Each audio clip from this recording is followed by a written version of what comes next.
muita alegria, com muita satisfação que damos início a este momento de privilégio para todos nós. São praticamente 3 semanas de muito estudo, de rejuvenescimento pedagógico, intelectual. Nós vamos aproveitar e absorver informações para melhorar as nossas práticas e ter um ensino com mais qualidade.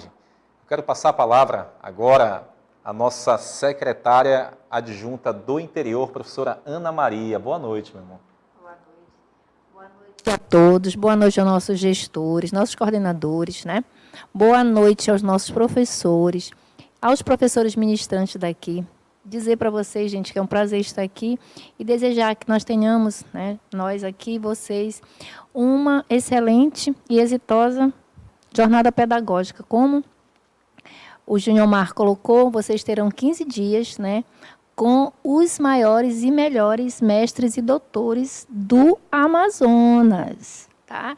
E vocês terão hoje, né, o Sérgio Freire, que está aqui ao meu lado, e que é doutor, né, na área de linguística, excelente, maravilhoso, e que vai hoje compor com vocês, que nem ele, vocês terão o privilégio de ter mais 14 doutores e mestres, né? Então, vamos lá. Quero dizer também para vocês que vocês estão com todas as oportunidades para ter esses 15 dias maravilhosos, onde, além da palestra deles, vão ter outros momentos de estudo e de reflexão. Tá? Então, assim, tenham uma boa e proveitosa 3 semanas, tá? E fiquem com Deus, uma boa noite. E agora passarei para o Júnior Mar para dar continuidade. Muito bem, obrigado, professora Ana Maria. Olha só, nossa secretária executiva adjunta do interior, parabéns pelo excelente trabalho, exitoso. Temos acompanhado aí o dia a dia, que não é fácil, são muitos desafios, né? E quero também saudar, Sérgio e Ana, os nossos telespectadores aí do Facebook. Tem gente acompanhando no Facebook ao vivo, no Instagram, nossas redes sociais estão bombando também aí. Sérgio Freire, nosso palestrante de hoje, é graduado em Letras, Língua Inglesa, fez mestrado em Letras pela Universidade Federal do Amazonas em 98, tem um tempinho, né? Doutorado em Linguística pela Universidade Estadual de Campinas em 2005, é professor da UFAM, já exerceu vários cargos, chefe de departamento, vice-diretor, subsecretário de Educação aqui do município de Manaus.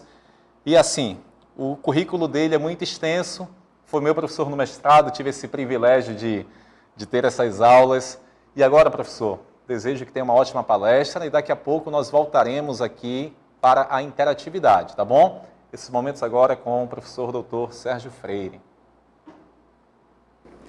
Bom, boa noite a todos vocês, boa noite aos professores, assessores pedagógicos, coordenadores, todos vocês nos 62 municípios que nos acompanham. Antes de mais nada, eu queria agradecer o convite, dizer que é um privilégio, um prazer estar falando para vocês e trazendo um pouco da nossa experiência, um pouco da nossa reflexão, do nosso percurso, né? Porque, afinal de contas, é isso. Eu acho que o papel do professor é um papel sempre vazio, né? É um papel que precisa ser, um lugar que precisa ser desocupado para que ele possa ser ocupado por outros que vêm. Então, o meu papel aqui, ao aceitar esse convite com imenso prazer, é trazer um pouco desse percurso, para que a gente possa discutir um pouco sobre essa questão das competências, do ensino das competências, sobre competências. Eu queria, antes de mais nada, começar contando uma historinha. Eu acho que histórias são formas interessantes de a gente introduzir o assunto, conhecer, né, e focar um pouco naquilo que a gente quer falar. Eu tenho um tio que é professor de História na universidade, lá no Rio de Janeiro. Ele era professor aqui da Federal do Amazonas, ele está no Rio de Janeiro. E ele, uma vez, conta uma história que ele foi fazer uma capacitação indígena na aldeia, né, sobre cultura, sobre, enfim, era uma capacitação na aldeia. E ele estava dando a aula dele para os índios dentro da aldeia, naquela coisa bem tradicional, dos índios sentados nas carteiras, ouvindo o professor falar, e de repente, no meio da aula, todos os índios saíram correndo da oca, né, que era a sala de aula, então, e ele ficou falando sozinho, ele não entendeu aquilo. Aos poucos, os índios foram voltando, e aí ele perguntou, ele disse, o que aconteceu? E um dos índios falou para ele assim, professor, o senhor desculpa a gente sair assim, correndo desse jeito. Professor, é porque a gente estava olhando aqui na sala e de repente ali nós vimos pela porta que passou uma paca gorda.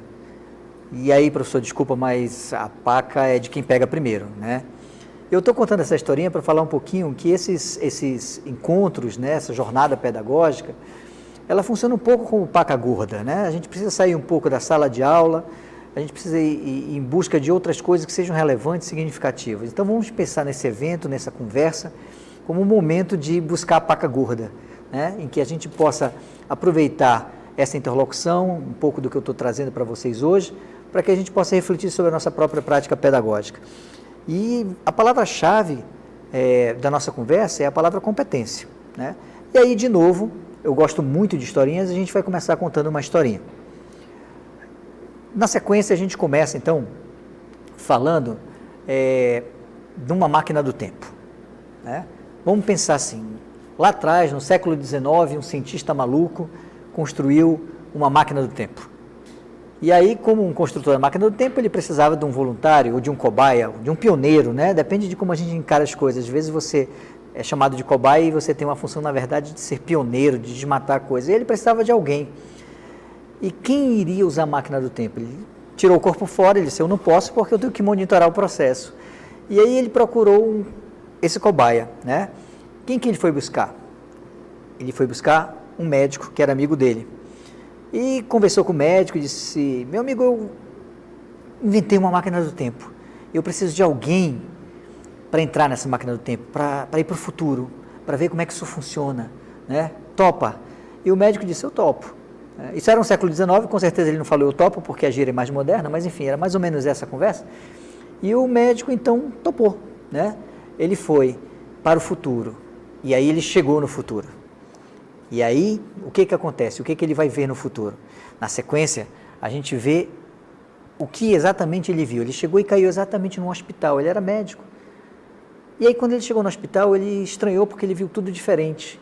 Máquinas, tubos, monitores, tomógrafos, 1000 equipamentos diferentes, e ele ficou pensando, o que é isso? Que lugar é esse? Onde é que eu estou? Né? As dúvidas dele foram várias, e ele ficou embasbacado, ele ficou se fazendo 1000 perguntas, ele ficou sem saber o que dizer naquele lugar. Aí, na sequência, o que vai acontecer? Ele começa a se fazer essas perguntas, ele olhou e disse, por Hipócrates, que é o patrono dos médicos, né? O que é isso? Ele ficou pasmo. E aí, o que ele fez? Ele saiu correndo com medo daquilo, porque era um lugar muito inóspito para ele, um lugar que ele não conhecia, ele não quis ficar ali. E aí ele apertou o botão de pânico da máquina do tempo, que dizia lá para o cientista para trazê-lo de volta, né? E o cientista, então, o trouxe de volta. E ele voltou, né? Ele não quis ficar. Ok, chegando lá, o cientista ficou intrigado e disse assim, poxa, mas eu precisava de alguém que me relatasse a experiência no futuro. Eu vou tentar de novo. Aí, o que ele fez em seguida? Na sequência, ele convidou um outro viajante, né? Uma outra pessoa para usar a máquina do tempo. E dessa vez ele convidou um professor. É aí que a gente se encontra, né? Somos professores. E ele foi na sala de aula, né? Vocês acompanham aí uma foto da sala de aula, é aquele professor que está lá na porta, que aceitou o convite dele. E esse professor aceitou, então, entrar na máquina do tempo. E o que aconteceu na sequência? Ele veio para o futuro. E onde é que ele caiu? O médico caiu no hospital, o professor caiu numa escola. E tinha lá, nessa escola, nesse lugar que ele chegou, uma pessoa lá na frente e várias outras pessoas lá atrás, sentadas, todas organizadas em fileira, ouvindo essa pessoa que falava. É a nossa escola, né? É a escola desde quando ela foi criada. Alguém lá na frente, falando para várias outras pessoas que estão ouvindo aquela pessoa que supostamente tem um conteúdo a passar, a transmitir. Como terá sido a reação desse professor?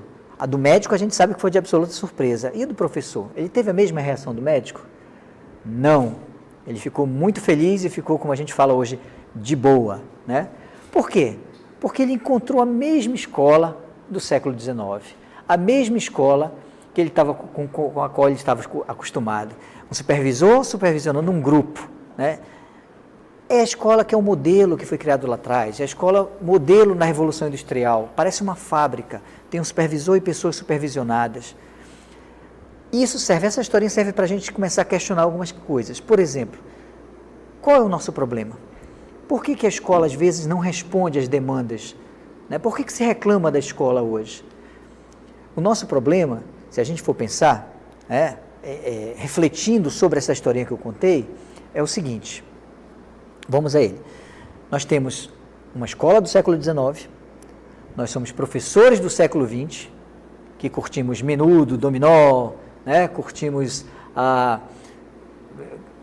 Ok, vocês não são da mesma geração que eu, estou falando dos anos 80, estou falando de, né, Legião Urbana, se bem que Legião Urbana é atemporal, mas enfim, nós somos professores do século XX, nós tivemos a nossa formação nesse tempo, e os nossos alunos são alunos do século XXI. Gente, são apenas 3 séculos de gap, né? São 3 séculos de intervalo, são 3 séculos para nós lidarmos, um cenário do século XIX, uma formação que nós tivemos no século XX, e alunos que chegam para a gente trazendo demandas novas, tecnológicas, pensando diferente, que já nascem com, sabe, com uma identidade no Instagram, né, com arroba. São alunos que trazem coisas novas e nós temos todo esse desafio de lidar com esse cenário do século XIX, sendo professores do século XX e lidando na sala de aula com alunos do século XXI. Né?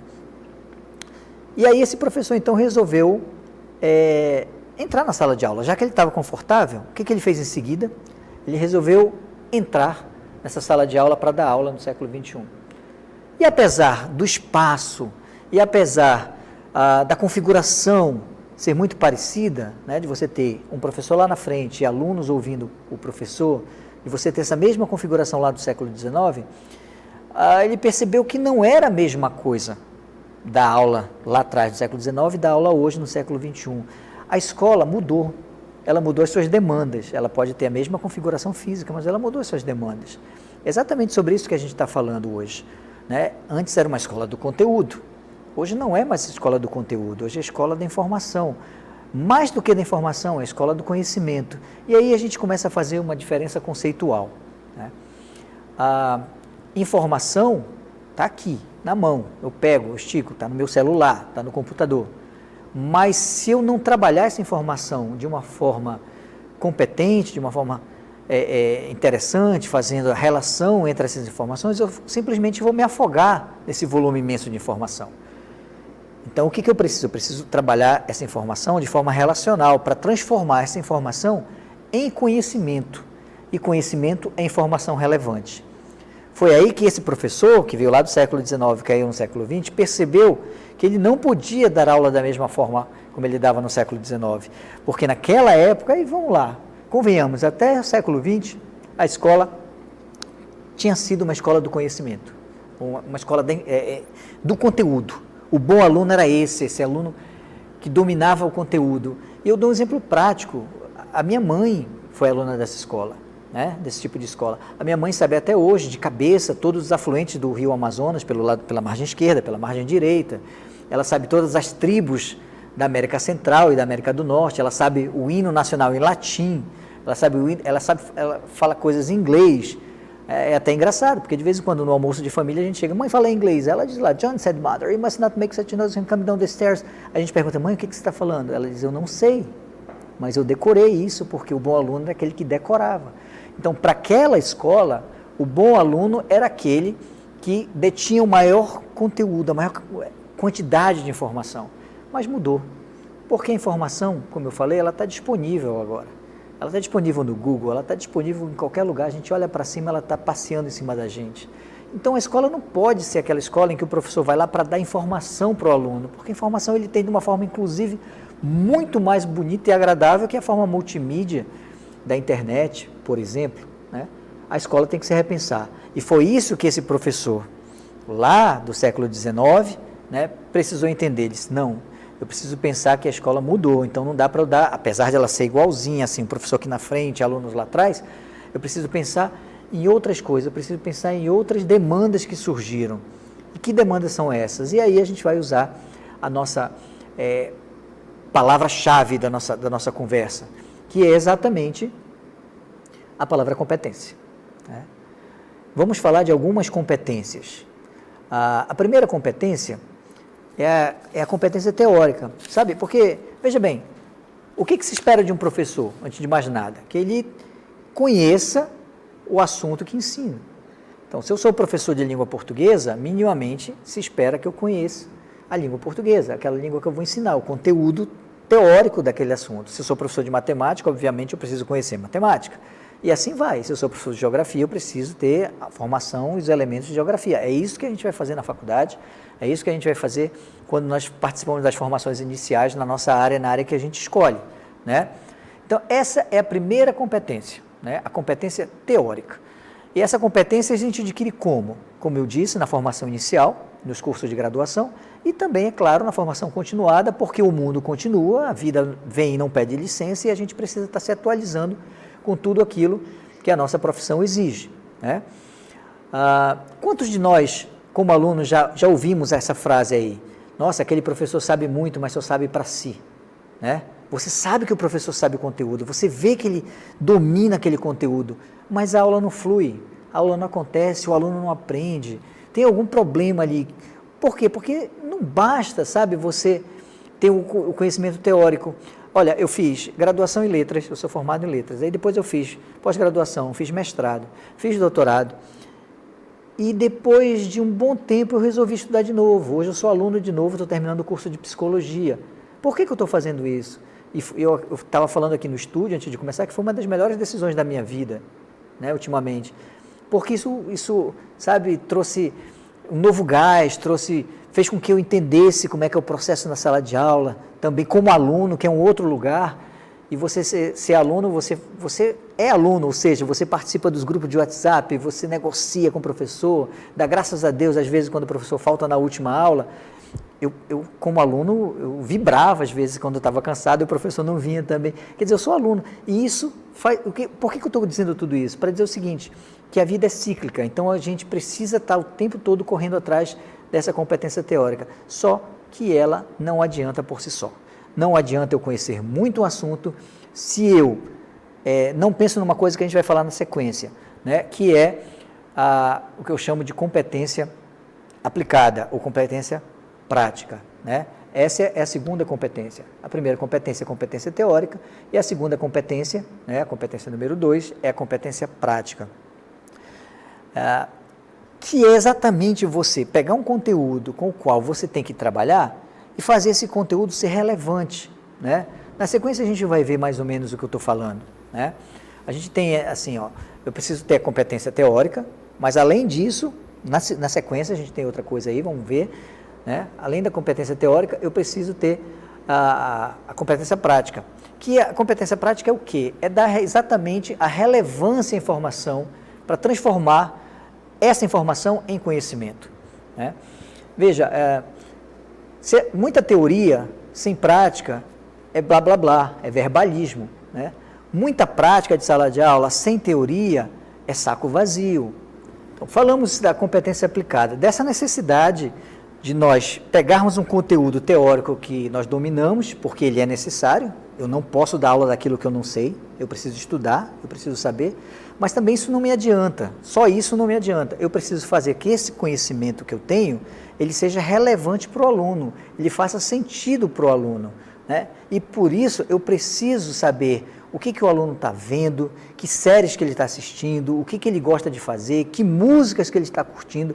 É o professor que vai ter que ir atrás desse mundo do aluno para fazer essa aproximação entre um conteúdo com o qual ele tem que trabalhar e a vida do aluno, para que essa aula seja relevante, para que ele, na sala de aula, se sinta num lugar, sabe, confortável. Ele precisa disso, né? O professor precisa sair dessa zona de conforto. Eu costumo dizer o seguinte: o professor precisa abraçar o desconforto. E quando ele abraça o desconforto, ele vai descobrir que, diferente do que parece, esse é o melhor lugar, porque é abraçando o desconforto que você se atualiza, é abraçando o desconforto que você se aproxima do seu aluno, né? O professor é um profissional. E aí a gente vai falar da competência seguinte, né? O professor é um profissional. nada de sacerdócio. Eu tenho uma bronca, gente, eu vou falar para vocês, eu tenho uma bronca com esse discurso do professor sacerdote. Eu acho que qualquer profissão você deve fazer com carinho, sabe? Você deve fazer com amor, você deve fazer com profissionalismo, mas é uma profissão e como qualquer profissão ela precisa ser bem remunerada, ela precisa ser bem valorizada, né? Esse discurso do professor meio sacerdote meio que esvazia o profissionalismo, sabe? Aí joga assim no plano do metafísico, parece um padre, isso esvazia um pouco. Então, e por que eu estou falando disso? Porque eu estou falando de uma terceira competência, né, que é a seguinte, que nós vamos ver agora, no slide seguinte, que é a competência institucional. Ou seja, não adianta eu conhecer o meu assunto se esse assunto não é relevante para o meu aluno. Não adianta eu ter competência teórica se eu não tenho competência aplicada. Mas também não adianta eu ter competência teórica, não adianta eu ter competência aplicada se eu não entendo que os lugares onde eu circulo têm regras, que os lugares onde eu circulo funcionam a partir de determinados formatos. É disso que a gente está falando quando a gente fala em competência institucional. O professor precisa saber, no ambiente em que ele está, na escola em que ele está dando aula, sabe, no espaço em que ele está atuando, quais são as regras de funcionamento disso aí. Ah, mas professor, mas isso aí é se conformar muito com as regras do jogo. Não é isso não. Inclusive, para você mudar as regras do jogo, você precisa conhecer as regras do jogo. É de dentro que se muda, né? Então, é disso que a gente está falando assim. E essas competências que eu estou listando aqui, elas parecem que são estanques e separadas, mas elas estão todas interrelacionadas. É uma teia de competências. Eu preciso saber o assunto que eu estou trabalhando, eu preciso transformar esse assunto em algo relevante para o meu aluno, eu preciso saber que isso vai ser feito num espaço institucional com regras, e aí a gente vai para um outro tipo de competência, que está ligado, que é competência seguinte, a competência 4, que é saber o seguinte, que eu não estou sozinho no mundo, né? Várias pessoas, vários autores falaram sobre isso. John Donne tinha essa frase, nenhum homem é uma ilha. O filósofo espanhol Ortega y Gasset falava, eu sou eu e minhas circunstâncias. Enfim, sozinho a gente não é nada, né? A gente não vive. O ser humano é um ser social, é um ser coletivo e por isso a gente precisa então exercitar um quarto tipo de competência, que é essa competência colaborativa. A gente precisa construir o conhecimento de forma colaborativa. Vejam, é diferente. Eu tenho um celular aqui. Se eu der o meu celular para alguém, eu fico sem esse celular. Com conhecimento não funciona assim. O conhecimento, quando eu dou o conhecimento para alguém, ele se espalha, ele dá flores, ele vai adiante. Então, não tem por que a gente, sabe, ser cioso com o conhecimento. A gente precisa se alegrar com o conhecimento. A gente precisa se alegrar quando o nosso aluno acessa um conhecimento, quando ele vai além. É para isso que nós estamos aqui como professor, né? É para fazer exatamente que o aluno entenda que nós somos parte de uma rede com o mesmo objetivo, que é transformar o mundo para um mundo melhor, um mundo qualitativamente mais agradável de se viver, um mundo bonito, e isso a gente só faz colaborativamente, portanto, a gente precisa sim exercitar essa quarta competência, que é a competência colaborativa. E para isso, vejam só, a gente precisa entender que o aluno também sabe. O Paulo Freire dizia isso, né? O Paulo Freire, que anda tão em voga, assim, que as pessoas criticam tanto, mas que é o educador brasileiro mais citado no mundo, e referência em universidades no mundo todo, como Harvard, Yale, enfim, nas grandes universidades americanas, europeias. O Paulo Freire dizia na década de 70 o seguinte, se o aluno não sabe tudo, ele não ignora tudo. Inteligente é o professor que faz uso desse conhecimento do aluno. E, de novo, eu vou contar uma historinha para vocês, porque eu gosto muito de histórias, eu acho que elas exemplificam bem o que a gente está querendo dizer. Um outro tio meu que é professor também, a minha família toda de professores, né? Um outro tio meu que é professor, também estava numa aula no interior, e estava falando, dando aula sobre a economia do Amazonas. E estava falando do processo de produção da farinha de mandioca. Isso lá no interior. E aí, contando que a farinha se faz assim, você pega a mandioca, espreme a mandioca, faz aquilo tudo e tal. E ele falando, dando a aula dele, né, que era uma aula, um conhecimento livresco, e tinha um aluno no fundo da sala que fazia assim com a cabeça. Balançava a cabeça, assim, toda vez que ele falava alguma coisa sobre o processo de fazer a mandioca, o aluno fazia assim, botava a mão na cabeça, na cara, como quem disse, meu Deus, está tudo errado. Mas o aluno ficou calado lá, só balançando a cabeça. Mas ele percebeu, o professor percebeu, e virou e disse: ô fulano, o que foi? Por que você está balançando a cabeça? E o aluno tomou um susto, né? Porque os alunos, a gente acostumado nessa assimetria em que o professor manda, tem o poder e o aluno não tem, e o aluno diz: não, professor, não é nada, não, que é isso? Ele disse: não, você está balançando a cabeça com o que eu estou falando, o que é? Ele: não, professor, não é nada. Ele ficou com medo que o professor fosse falar alguma coisa para ele, mas o professor insistiu. Ele disse: não, por que você está balançando a cabeça na hora que eu estou falando como faz a farinha? Aí o aluno chegou e disse assim: professor, é pelo seguinte, porque a minha família é lá da região do Arindi. E, professor, não é assim que faz farinha. Do jeito que você está falando, vai ficar uns pelotes. Horrível, professor. E aí todo mundo riu. E o professor teve, então, a presença de espírito de entender, sabe, que o ensino é colaborativo, que a gente pode aprender com o nosso aluno, e disse: então vem para cá, você que sabe, e venha dizer como é que faz a farinha. E o aluno teve o seu dia de professor. Ele foi lá, por quê? Porque era a vida dele, a vivência dele. E o professor inteligente não pode desconsiderar as vivências dos nossos alunos. A gente não pode. A gente precisa conhecer o nosso aluno. Porque ele sabe mais do que a gente alguma coisa. Inteligente é esse professor que faz uso desse conhecimento de forma colaborativa. E o rapaz foi lá e deu um show de bola. E o professor virou aluno. E o Guimarães Rosa, para a gente falar em literatura, falava sobre isso. O professor não é aquele que sempre ensina, é aquele que de repente aprende. A gente precisa saber mudar de lugares, né, com o nosso aluno. Porque essa competência colaborativa, sabe, é mais uma competência que está nessa teia de competências, e eu vou repetindo aqui: a competência teórica é saber o conteúdo, a competência aplicada é fazer esse conteúdo ser relevante, né, a competência institucional, saber como é que funciona o espaço onde eu estou atuando como professor, a competência colaborativa, saber que eu sozinho não vou para lugar nenhum, e mais uma competência, que é a próxima que a gente vai ver na sequência, que é a competência número 5, né? Gente, nós estamos vivendo na era da informação. Isso é lugar comum, as pessoas estão falando isso, né? Nós estamos vivendo na era das redes de relacionamento. A gente está falando exatamente disso quando a gente fala em competência colaborativa, são redes de relacionamento, né? A gente está falando de redes sociais, não só as redes sociais digitais, Facebook, você que está acompanhando a gente pelo Facebook, Twitter, Instagram. As redes sociais digitais, elas são uma extensão do mundo real, né? Esse mundo digital, a gente está vivendo um processo de digitalização da vida, passando de uma sociedade do átomo para uma sociedade do bit, né? Antigamente os livros eram todos, cortava-se árvore para fazer livros, hoje a gente está passando por um processo de livros digitais, por exemplo. Então o mundo está se digitalizando.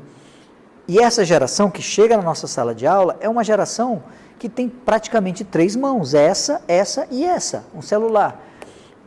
E o celular é uma convergência desse mundo digital. Então nós precisamos desenvolver mais um tipo de competência. Anote aí, que é a nossa competência número 5, que é a competência digital. O professor precisa conhecer, ele precisa circular nesse mundo, ele precisa saber como que seu aluno se faz sujeito nessas redes digitais. Ele precisa usar o WhatsApp, ele precisa usar isso como ferramenta, ele precisa, sabe, usar os vídeos do YouTube, ele precisa usar as séries para dar aula, ele precisa fazer a apropriação desse mundo do aluno para fazer a ligação desse conteúdo com o qual ele tem que trabalhar para fazer esse conteúdo ser relevante numa escola X. Olha só, a gente está falando de conhecimento teórico, competência aplicada, competência institucional, na relação com o aluno, competência colaborativa, né? E falando exatamente disso, fazendo uso desse mundo digital que é o mundo do nosso aluno. É o que hoje a gente na academia, lá na universidade, chama de sala de aula híbrida. A sala de aula ela não começa e ela não se encerra no espaço da sala de aula. A sala de aula começa bem antes, na vida real do aluno, na vida digital do aluno, nos seus...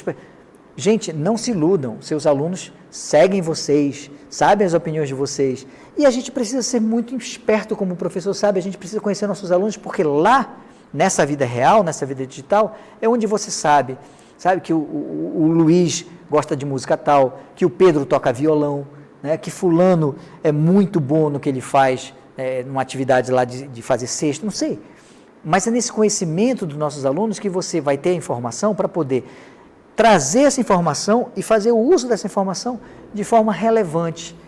essa é outra competência fundamental hoje em dia, que é exatamente a gente exercitar essa sala de aula híbrida, que começa antes na vida real, no mundo digital também, vem para a sala de aula e se alonga depois que a aula termina, depois que o aluno vai embora, para esse mundo real de novo, para esse mundo digital. Mais uma competência para a gente exercitar, teórica, competência aplicada, competência institucional, competência colaborativa, competência digital.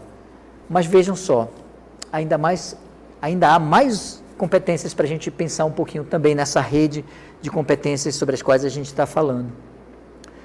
E essa competência, nós vamos ver na sequência, né, é uma competência que faz com que a gente precise falar a língua do aluno.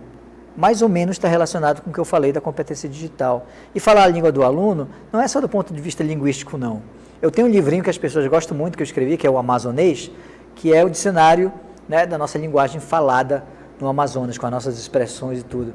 Mas quando eu digo falar a linguagem do aluno, não é só do ponto de vista linguístico, não. É do ponto de vista discursivo, né? É a gente entender que sujeito é o nosso aluno. Eu vou dar um exemplo concreto de novo com uma outra historinha que eu vivenciei. Uma aluna chegou para mim e disse assim, numa conversa, numa formação dessas, chegou para mim e disse assim, professor, eu estou tendo dificuldade com o meu aluno. Eu dou aula numa escola na periferia de Manaus, e eu dou aula de língua portuguesa e eu não consigo fazer os alunos se interessarem pela minha aula. E aí a primeira coisa que veio na minha cabeça, relevância. Alguma coisa não está sendo relevante para esse aluno. Aí eu perguntei, eu digo, o que você usa para trazer o aluno para a sala de aula, né? Para fazer ele se interessar pela sua aula? Eu digo, professor, não tem muito o que se interessar, eles só falam em galerosos, em galera, sabe, em briga e não sei o quê, é porque é o ambiente que eles vivem, nesse ambiente periférico e tal. Eu digo, então se essa é a vida deles, se aproprie disso. Ela dava aula de redação e ela reclamava que a redação não fluía. E aí ela fez isso, ela fez essa experiência que depois ela me contou, né? Ela disse assim, olha, eu quero que vocês me contem o que vocês fizeram no final de semana. Aí os alunos já ficaram desconfiados, né? Tipo assim, uma coisa diferente do que aquela aula de redação, tema, façam, escrevam. E aí, um dos alunos disse, professor, é o seguinte, esse final de semana nós fomos bater um pebol, né, mas deu a maior confusão lá, porque o cara mexeu com a sincera do outro lá, e aí o cara puxou a peixeira e começou a querer ticar o outro e tal, e usou, claro, a oralidade, que é a linguagem de fábrica que nós temos, para contar essa história. Ela disse, ok, vamos pegar essa história e vamos escrever. E aí o aluno começou. Aí ele puxou a peixeira e quis esticar o cara. Olha, falar isso, beleza, tudo bem. Escrever não. Escrever é um outro registro, é um outro momento, é um outro tipo de linguagem. E aí ela começou a introduzir para o aluno a norma padrão, que é a norma de investimento social, é a norma que os alunos precisam e é essa norma que eles vão buscar na escola. Agora, isso não precisa ser gramática, isso não precisa ser chato. Essa é uma grande diferença. Se você se apropria da vida do aluno, da realidade do aluno, do real do aluno, você transforma isso em relevante. E essa é uma palavra-chave, relevância. Então, o que ela fez? Os alunos começaram a escrever e, à medida que eles iam escrevendo, dizendo assim, aí o galeroso, não. O galeroso é uma palavra que a gente usa na oralidade, vamos substituir por outra. E a coisa foi fluindo ao ponto de eles começarem a entrar, então, no processo de escrita. O professor Marcuski, né, da Federal de Pernambuco, já falecido, ele tem um livro muito, muito bom para quem se interessa sobre isso, que chama Da Oralidade para a Escrita, em que você vai trabalhar a linguagem que o aluno já tem, que é a oralidade, para trabalhar o processo de escrita e a apropriação, então, do letramento dentro da norma padrão da língua, para quem é professor de português. Então, quando eu falo em falar a linguagem do aluno, é disso, né, da vida real do aluno, é curtir a música do Maroon 5 que eles curtem, sabe? É se interessar pela série que ele está assistindo, é saber o que está rolando no cinema. Essa geração, principalmente mais jovem, eu tenho duas filhas, eu tenho uma filha de 12 anos e uma de 11 anos. Elas praticamente não assistem TV, elas assistem canais do YouTube. Então, se eu quero ser professor e falar para essas crianças, eu preciso saber o que elas estão assistindo, eu preciso conhecer esses assuntos, eu preciso saber quem é Steven Universe, eu preciso saber, sabe, quais são as séries, o que é as 13 razões, eu preciso saber exatamente o universo desses alunos. Eu preciso, portanto, gente, desenvolver essa competência, que é a competência linguística. né? É a sexta competência da qual a gente está falando. E é o professor, na sequência a gente vai falar disso, é o professor que tem que correr atrás do tempo do aluno, e não o contrário. Acompanhe na sequência o que a gente vai falar. O espaço da sala de aula é um espaço do aluno, não é o espaço do professor. É em torno do aluno, dos objetivos do aluno, do interesse do aluno que a minha aula tem que funcionar. Se em algum momento o objetivo do professor entra em choque com o objetivo do aluno, é o objetivo do aluno que tem que prevalecer. É por isso que a gente tem uma palavra tão importante como a palavra planejamento. É por isso que dá trabalho ser professor, porque a gente tem que planejar, a gente tem que preparar, a gente tem que antecipar, ver o conteúdo que o aluno gosta, cruzar esse conteúdo com o conteúdo que eu tenho que trabalhar, fazer uma aula agradável. Isso dá trabalho. Não é para qualquer um. É por isso que a gente briga tanto com os biqueiros que vão lá, eu vou dar aula, eu não tenho formação em magistério, mas eu vou dar aula. Não é assim que funciona. Graças a Deus, isso desde a Lei de Diretrizes e Bases de 96, isso tem mudado. Hoje em dia os concursos exigem nível superior com formação específica na área em que o professor vai atuar. Isso já foi um grande avanço que nós conseguimos no nosso país em termos de qualidade educacional, porque não dá para você tratar o magistério como bico, porque é muito sério, envolve muita coisa. A gente está falando aqui, eu falei aqui até agora, de 6 competências que precisam ser exercitadas, que o professor precisa se mexer, precisa fazer para que a sua aula seja relevante e tenha um efeito para o seu aluno. Imagina quem não tem formação, imagina quem nunca viu isso na faculdade, imagina quem nunca discutiu esse tipo de coisa na faculdade, não tem nem a formação teórica, às vezes, suficiente. Não dá. Isso é um prejuízo muito grande e a gente precisa sim, tomar posição e defender esse lugar do magistério, do professor, como um profissional que precisa de formação inicial, que precisa de investimento na sua formação continuada, que precisa fazer seu mestrado, ser liberado pela secretaria para fazer o mestrado, porque isso é investimento, isso não é gasto. E isso tudo me leva a falar exatamente da próxima competência, da competência seguinte, que é a penúltima competência, e aqui a gente já vai pousando o avião, já estamos acabando, que é a competência política. É a competência política. E quando a gente fala em política, aqui nós estamos falando de polis. Política vem de polis, do grego, cidade, comunidade, espaço em que a gente vive. Não estou falando de política partidária, não. Isso também, não é que isso não seja parte, é parte. Mas essa política que eu estou falando em termos de competência, de exercitar a competência política, é o professor saber que ele, como professor, precisa tomar posição a respeito de tudo na vida, das coisas no mundo. Você é uma referência para o seu aluno, então você precisa se posicionar a respeito do que está acontecendo no mundo, você precisa se posicionar, se indignar, por exemplo, quando acontece o que aconteceu com a barragem, por exemplo, trazer isso para a sala de aula, discutir isso, o que isso significa para a vida das pessoas. É dessa política que a gente está falando, Não é política partidária de você botar um broche, botar um adesivo, não é isso. É política enquanto posicionamento do mundo. E olha, não há nada pior do que um professor que se diz neutro. A gente precisa se posicionar na vida, a gente precisa se posicionar no mundo, A gente precisa, na sequência eu vou falar sobre isso, a gente precisa defender nossos pontos de vista, a gente precisa multiplicar as ideias com que a gente concorda, a gente precisa se abrir para o diferente, para aquelas ideias que a gente discorda, mas isso tem que estar no jogo, isso tem que estar na mesa, Você tem que se posicionar, você tem que dar espaço, porque é exatamente na diferença que a gente cresce. E se você não se posiciona como professor, ou não abre espaço para que seu aluno se posicione, para que se debata sobre isso, a gente vai estar fazendo qualquer coisa menos educação. Porque a educação, também eu vou citar de novo Paulo Freire, a educação é um ato fundamentalmente político. E a gente precisa, como está aí no slide da sequência, a gente precisa desenvolver essa competência política para poder dar lastro para as outras competências das quais a gente tem falando.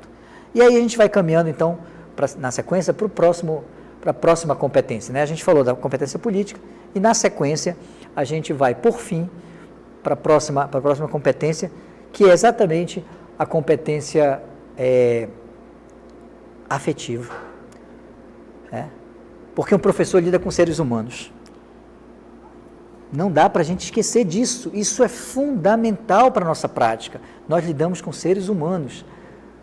Cada um tem um nome, cada um tem uma vida, cada um tem um rosto, cada um tem suas angústias, suas felicidades. Não dá para ser professor, eu não compreendo, eu não concebo um professor que não goste de gente. Se você não gosta de gente, amigo, tem outras profissões no mundo, vá ser controlador de voo, vá soldar plataforma no meio do mar, né? Tem outras alternativas para você fazer a sua vida, sabe, funcionar. Mas se você quer ser professor, você tem que gostar de gente, você tem que gostar de fazer as pessoas felizes. Uma vez, um professor, numa das capacitações que eu participei na vida como professor, um professor, era um senhor de 70 anos, chegou e respondeu uma pergunta que alguém fez na plateia, disse assim, professor, o senhor tem 70 anos aí, sabe, 50 anos, 60 anos de magistério, qual é a receita, sabe, para as coisas funcionarem, para darem certo? Ele parou um pouquinho, pensou e disse assim, queira bem ao seu aluno, faça com que o seu aluno saia mais feliz do encontro com você do que ele chegou. Eu acho que é disso que a gente está falando quando fala em competência afetiva. Nós precisamos gostar verdadeiramente do nosso aluno, a gente precisa querer bem o nosso aluno e saber que tudo aquilo que a gente planeja, todo esforço que a gente faz para levar uma aula para a sala de aula é para torná-lo uma pessoa melhor, uma pessoa mais empática com o mundo, uma pessoa mais feliz, uma pessoa que saia da sala de aula querendo voltar para a sua próxima aula. Veja, a gente falou aqui de 7 competências. Teriam mais competências, a gente podia desfilar um rosário aqui de 20, 30 competências, eu trouxe 7, até por questão de tempo também, até para a gente ter tempo de discutir um pouquinho, mas são competências que estão aí e não estão estanques, gente, elas estão, sabe, interligadas. Vamos voltar para a nossa historinha do professor, vamos ver na sequência aqui, né? Se aquele professor do século XIX, esse que você está vendo aí na figura, né? Se ele, na sequência, se ele entrar na máquina do tempo, de novo, que nem o Martin McFly lá do filme, né? Se ele fizer isso e, na sequência, ele exercitar essas competências, porque é isso, é exercício, né? E exercício a gente aprende, a gente incorpora, né? A gente se apropria. Se ele exercitar essas competências, aí sim, ele vier para 2015, 2016, 2019, ele vai chegar na sala de aula, vai encontrar a sala de aula até do mesmo jeito, mas aí ele vai ser um professor integrado ao seu tempo, ele vai ser um professor do século XXI, ele vai ser um professor relevante. Os alunos vão sair, né, da sala de aula para procurar as pacas do mundo, para ir buscar aquilo que é relevante, aquilo que tem interesse, aquilo que nos faz, sabe, acordar todo dia, ir para a nossa sala de aula e dizer, vale a pena ser professor. É isso que eu tinha para falar para vocês, são aquelas 7 competências que a gente precisa exercitar, né? Que a gente precisa todo dia tentar descobrir onde é que nós estamos falhando, o que está me faltando? É competência teórica? Então deixa eu estudar mais um pouquinho, deixa eu fazer um curso, deixa eu fazer, sabe, participar da formação da secretaria. O que é competência aplicada? Então está faltando relevância, eu preciso conhecer mais meu aluno, eu preciso conhecer aquilo que diz alguma coisa para ele, para pegar o meu conteúdo que eu tenho que trabalhar e fazer com que esse conteúdo seja interessante e relevante, né? O que está faltando? Ele é um bom professor, mas sabe que ele não para em escola nenhuma? Tem gente que é assim, né? É um excelente professor, sabe muito, dá uma boa aula, mas não consegue, sabe, manter vínculos na escola, por quê? Porque não tem competência institucional, sabe? Acha que tudo é motivo para você brigar, para você... Eu não estou querendo aqui dizer que o professor tem que ser cordeirinho, não é isso, me entendam, por favor, me entendam. Mas até para mudar, como eu falei, a gente precisa saber das regras, tem que ter competência institucional, saber que a gente não está sozinho no mundo, ter competência colaborativa, saber que esse mundo é um mundo digital, ter competência digital, sabe? Ter competência política e, por fim, ter competência afetiva, gostar, de fato, das pessoas, do que faz e de si próprio. Porque é assim que a gente desenvolve uma ética profissional do magistério. E tudo isso são desafios, tudo isso são coisas que são postas para todos nós, professores, quando nós acordamos, quando nós tomamos banho e pensamos, bom, daqui a pouco eu estou na sala de aula, daqui a pouco eu vou encontrar com o meu aluno. Esses são os nossos desafios, pensar nas competências, porque o conteúdo é consequência. O conteúdo relevante para o meu aluno, que vai fazer diferença na vida dele, se eu trabalhar, se eu exercitar essas competências, com certeza o conteúdo vai ficar, com certeza o conteúdo vai ser relevante. Mas eu preciso ter autocrítica como professor. Pensar exatamente o que está me faltando. Competência política, competência aplicada, estudar um pouquinho mais, participar mais da vida do meu aluno, conhecê-lo melhor, participar mais da vida da minha escola. São essas competências que nós listamos aqui que vão fazer do professor um professor relevante, que vão fazer a gente ouvir, sabe, aquela frase que é a frase que mais é doce para um professor. Eu, quando ouço essa frase, às vezes eu fico assim, maravilhado. O aluno sai da sala, aí ele volta, mete a cabeça na porta e diz assim, professor, a aula hoje foi muito legal. Puxa vida, pena que acabou. Esse é o nosso desafio, fazer o nosso aluno olhar para a gente com vontade de querer mais, com vontade de voltar para a sala de aula. E nós, professores, precisamos, então, sair da nossa zona de conforto, como eu disse, abraçar o desconforto, fazer dele nosso companheiro de luta, de sonhos e pesadelos no processo educacional. Era isso que eu queria trazer para vocês, para a gente pensar um pouquinho, refletir e depois trocar uma ideia. Eu acho que é isso mesmo, sabe? O nosso desafio, a palavra-chave de tudo isso é relevância atravessada por uma afetividade, um querer bem verdadeiro e genuíno para os nossos alunos, porque, afinal de contas, magistério é isso, né? Muitas pessoas dizem que isso é piegas, que isso é... Não, mas magistério é uma profissão de amor. Você precisa gostar do que faz, você precisa gostar do seu aluno, você precisa acordar e ir para onde você vai trabalhar feliz. Então, eu fico muito contente que o que a gente falou aqui, de alguma forma, tocou a você, professor, né? E parabéns, continue fazendo isso que você faz, de se aproximar do seu aluno, porque eu acho que esse é o caminho fundamental, de trazer o aluno para perto, para que o ensino, para que nossa tarefa diária seja uma tarefa que tenha relevância para a vida do aluno e ele saia da escola um cidadão melhor, um cidadão mais feliz e mais contente com a vida e que faça a diferença social. Muito bem, professor. Nós vamos agora ao chat, temos aqui alguma pergunta, um comentário. Cadê, Lucas? Professor, o senhor pode comentar mais a respeito da competência institucional? Temos aí um questionamento. O professor Felipe está acompanhando a nossa palestra. Bom, Felipe, falava aqui no intervalo que cada uma dessas competências, por exemplo, são várias outras que a gente não trouxe, mas cada uma delas valeria um programa só para ela, né? Porque tem muita coisa para a gente dizer. Então, a gente resumiu, obviamente, algumas delas aqui, mas já que você está falando da competência institucional, deixa eu retomar um pouquinho, né? O que eu estou falando por competência institucional? Olha, quando a gente está na nossa casa, na nossa família, né? A nossa família tem regras de convivência que a gente estabelece. Você não vai achar nenhum livrinho onde está escrito isso lá, regras de convivência da família. Mas a gente sabe quais são as regras de convivência da nossa família. A mesma coisa acontece quando a gente está no trabalho, né? Você entra numa escola e você tem que aprender como aquela escola funciona, quem são as pessoas, como é que as regras funcionam. E a competência institucional está exatamente nesse espaço de aprendizado, sabe, daquela escola, das limitações daquela escola, do que aquela escola pode, do que a gente pode conseguir fazer naquela escola, do que não dá para fazer, né? Não adianta, o Júnior falou aqui no começo, eu fui subsecretário de Educação do município de Manaus. Então, muitas vezes, alguns professores chegavam e diziam assim, lá na escola rural, que a gente sabe das dificuldades, né? E queriam, às vezes, umas condições perfeitas de sala de aula, queria que o aluno respondesse coisas que muitas vezes o aluno ia sem se alimentar, quer dizer, sem levar em consideração essa realidade.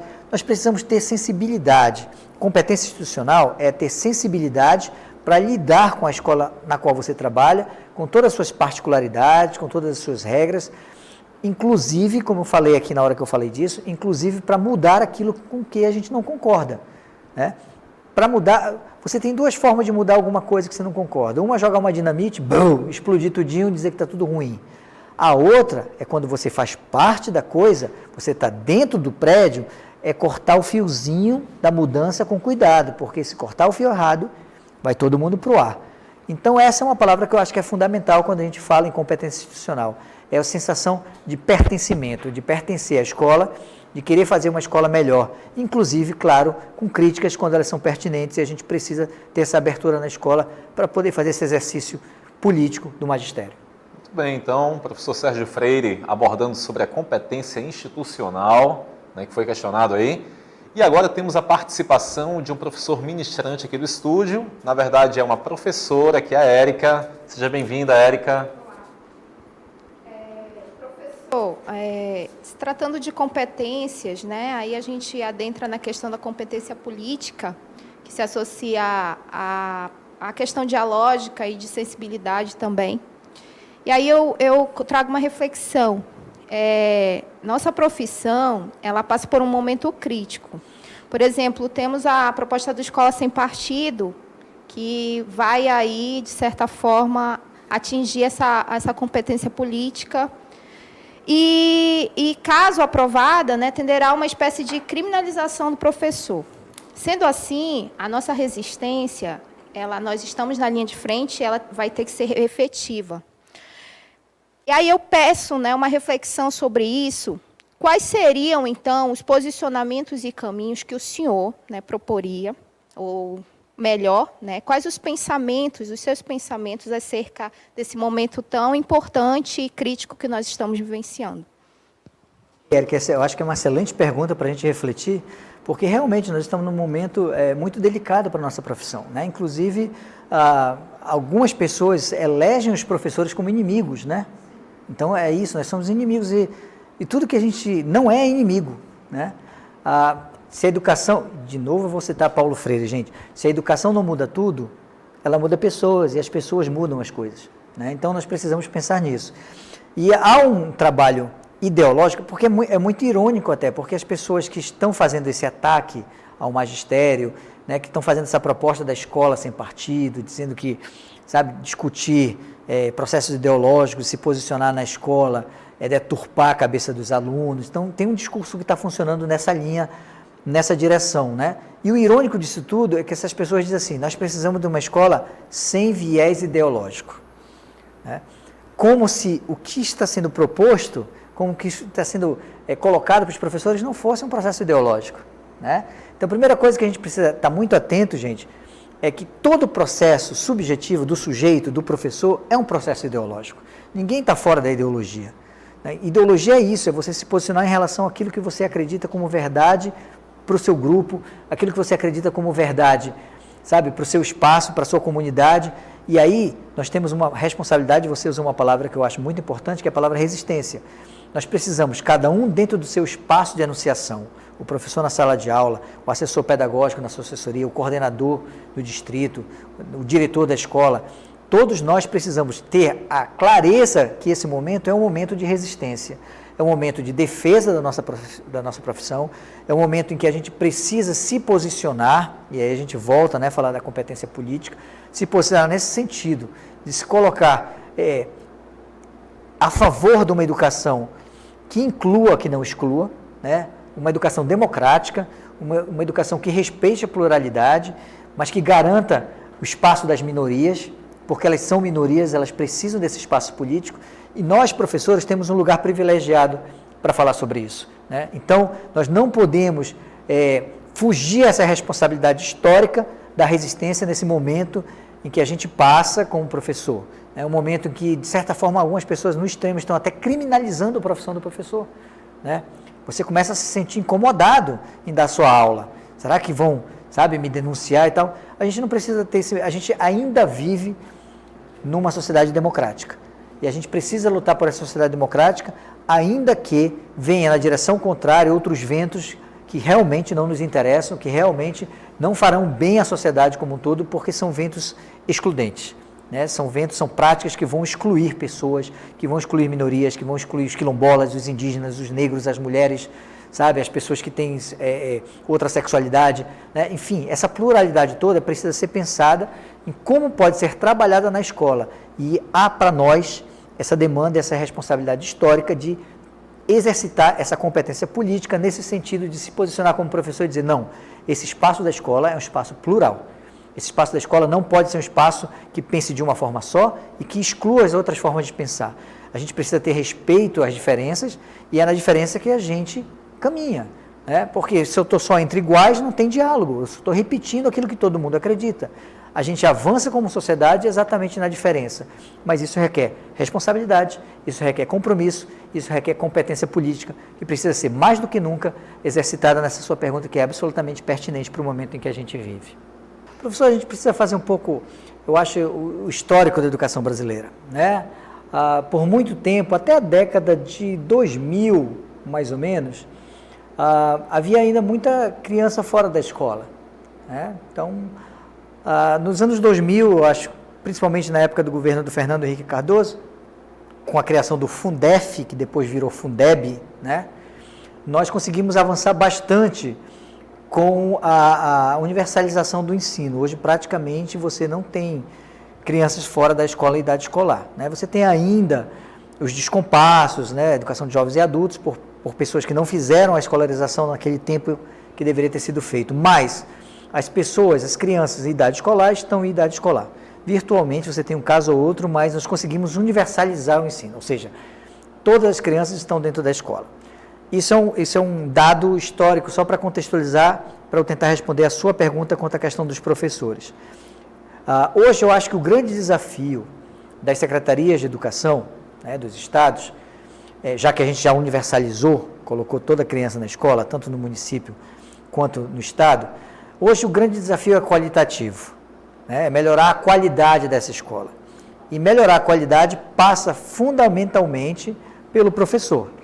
E aí são várias as dimensões, né? São várias as questões, entre elas a questão da valorização profissional, com plano de cargos e salário, que o professor tem uma carreira, por exemplo, né? Mas fundamentalmente, e aí a sua preocupação, professor, é a questão da formação inicial e da formação continuada. Por que acontece isso de um professor com uma formação acabar dando aula em outra área que não a sua? Obviamente que isso não é bom para ninguém, né? Mas acaba sendo um remendo, acaba sendo uma saída pela falta de um professor qualificado naquela área, naquele município ou naquela região. Isso é parte de política pública de educação, né? Eu tenho absoluta certeza que o secretário de Educação, Luiz Castro, tem, e a sua equipe, tem a dimensão desse problema. É claro que tem, né? E, obviamente, está fazendo tarefas e medidas para que isso seja sanado. Eu já fui secretário de Educação, já estive lá na Secretaria de Educação, eu sei que isso é um problema real de um professor formado em uma área de línguas estrangeiras, língua portuguesa, da aula de artes, etc. e tal, né? Por que acontece isso? Para que o aluno não fique sem aula, mas isso não é o ideal. E isso a LDB já questiona desde 96, a Lei de Diretrizes e Bases. Então é preciso caminhar nessa direção. E isso passa pela formação inicial, isso passa pela formação continuada fundamentalmente também, né? Isso passa, por exemplo, pelos cursos de formação em convênio com as universidades, tanto a Universidade do Estado do Amazonas, quanto a Universidade Federal do Amazonas, como o PAFOR, né? Como o PEFD, enfim, são programas do governo federal que aportam recursos, colocam dinheiro nas secretarias para que as secretarias contratem as universidades para poder formar gente naquela área específica onde há necessidade. Eu mesmo participei do PAFOR de língua inglesa aqui no Amazonas. Eu fui para Novo Airão, fui para várias outras cidades para formar professores de língua, porque naquela região não tinha professor de línguas, né? Então, veja, nós estamos avançando, né? Não estamos no ideal ainda? Não, nós não estamos no ideal ainda. Mas um passo que nós damos, nós não estamos mais no mesmo lugar. O que nós precisamos é ter políticas sérias de formação, consistentes. O que nós precisamos é ter dirigentes educacionais sensíveis a esse problema, que trabalhem políticas e programas de formação para minimizar esse problema. Não seria desonesto da nossa parte dizer, não, isso não existe, ou existe muito pouco. Não, isso ainda existe muito. Isso é uma herança de toda uma história da educação brasileira, da educação do Amazonas, em que essa questão da formação não era prioridade. Mas já há algum tempo nós temos o centro de formação, nós temos o próprio centro de mídias que faz esse papel fundamental de formação continuada, tentando correr atrás desse prejuízo, como a gente fala no popular, né? Então nós estamos correndo atrás do prejuízo. E nós na universidade somos parceiros nesse tipo de tarefa, nesse tipo de empreitada, porque nós entendemos que é fundamental exatamente trazer esse conhecimento para a formação do professor. Não estamos no ideal? Não estamos no ideal, mas estamos caminhando para isso. Nós estamos, graças a Deus, vivendo momentos, né, sensíveis a isso em políticas educacionais. A própria Secretaria de Educação do Estado tem políticas de formação. Essa é uma delas, por exemplo, a sua jornada pedagógica, tentando minimizar esse problema. Não é o ideal? Não é o ideal. Temos problemas, mas o fundamental é a atitude. Para onde nós estamos indo? O que nós queremos? Nós queremos uma educação de qualidade, isso passa fundamentalmente pela formação do professor, dentro daquela sua área específica em que vai trabalhar. Precisamos saber onde isso acontece, né? Quando eu digo precisamos, eu falo da secretaria e me incluo como cidadão nessa secretaria. Nós precisamos saber onde é que isso acontece para poder, no diagnóstico, a partir do diagnóstico, propor ações efetivas de intervenção. Isso a Secretaria tem feito, eu tenho acompanhado o trabalho da Secretaria de Educação do Estado do Amazonas, é um trabalho muito bem feito de formação, né? Não só em formação inicial, como em formação continuada, como em formação técnica, enfim, com CETAM. São várias frentes tentando qualificar o professor para minimizar essa questão que você traz aí com muita pertinência, que é de um professor atuar numa área em que ele não tem a formação teórica para isso, né? É um assunto delicado, é um assunto que precisa ser enfrentado e eu tenho certeza que está sendo enfrentado pela Secretaria com essas políticas de formação. Muito bem, professor Sérgio. São questionamentos aí que fazem o senhor refletir, trazer história, né? Claro. E muito importantes, muito relevantes para a nossa discussão. Teremos agora a participação do professor ministrante Carlos. Professor, boa noite, com a palavra agora. Nós temos um estado do Amazonas, realidades totalmente distintas. Temos vários tipos de salas de aula, desde de palha, de madeira, de alvenaria, realidades totalmente diversas. Então, a nossa pergunta está: como aplicar essas competências através do ensino mediado por tecnologia, uma vez que nós não estamos efetivamente dentro da realidade do aluno, fisicamente falando, né? Não estou na sala de aula conversando com o aluno, não tenho aquele tempo. E o nosso tempo de aula é muito limitado. Eu não tenho o dia todo, assim, 4 horas na sala de aula como aluno. Eu tenho alguns minutos com aquele aluno durante o ensino mediado por tecnologia, porque nós temos um tempo de transmissão. Nós somos sujeitos a obedecer esse tempo de transmissão. Olha só, eu penso o seguinte, nós vivemos lá atrás, na década de 70, década de 80, um período de grandes receitas, né? As pessoas vinham com receitas, o construtivismo, então vamos fazer escola construtivista. A escola tem que ter tal coisa. Vygotsky está na moda, põe Vygotsky, né? Hoje eu penso muito, certamente, que a gente não está mais no tempo das grandes receitas, que nós estamos nos tempos das pequenas receitas. E o que significa isso? Nós falamos de competências aqui, né? As competências são parâmetros, são linhas gerais, né? É claro que essas competências elas precisam ser apropriadas e pensadas para cada realidade de onde você está, né? E para cada modalidade, por exemplo. Às vezes você fala em competência digital num espaço em que o aluno, a cidade nem tem internet. Então, essa é uma competência que precisa ser pensada de outro jeito, né? Nós estamos falando, então, de competências do ponto de vista genérico. O que nós precisamos é que o professor tenha consciência de que ele precisa ter as ferramentas teóricas, é claro, para pensar essas competências na aplicação da sua realidade específica e das modalidades específicas. A aula para a educação de jovens e adultos é diferente, né, da aula, por exemplo, do estudo mediado por EAD, né, que é diferente. A aula mesmo presencial no centro da cidade é diferente da periferia. Então, o professor precisa ter essa competência política, que eu falo de conhecer a polis, o seu espaço, para poder ver o que é possível fazer naquele espaço, o que não é possível fazer naquele espaço e o que nós, como professores, podemos demandar para tornar aquilo melhor. Então, a ideia é essa, assim, não tem uma receita, né? Não tem uma receita. A receita é exatamente descobrir qual é a receita específica. O que a gente tem é como se tivéssemos um buffet de possibilidades. E o professor precisa olhar a sua realidade, precisa olhar o paladar do seu aluno, o que é possível, o que causa alergia naquele aluno, né, para a gente usar a metáfora, e a partir dali construir um prato que seja relevante e significativo. Eu penso que a palavra-chave aí é achar qual é a relevância, né, dessas competências todas, na modalidade que eu estou trabalhando, seja ela educação à distância, seja ela educação indígena, seja ela, né, educação de jovens e adultos, seja ela educação especial. O que essas competências sobre as quais eu falei aqui, como que elas se encaixam e se realizam dentro desses espaços específicos? Essa é uma tarefa de quem está lá no chão da escola, né, com a mão lá no pincel, no quadro, às vezes com giz ainda, né, descobrir. Essa é a questão de $1 milhão. Como é que nós pegamos tudo isso e com o que a gente tem, com as limitações que a gente faz um ensino significativo. É isso. Muito bem, professor. Muito obrigado pela palestra, obrigado pelas contribuições, obrigado a você, professor ministrante, que está até agora aí assistindo. Obrigado, professor presencial, coordenador, assessores pedagógicos.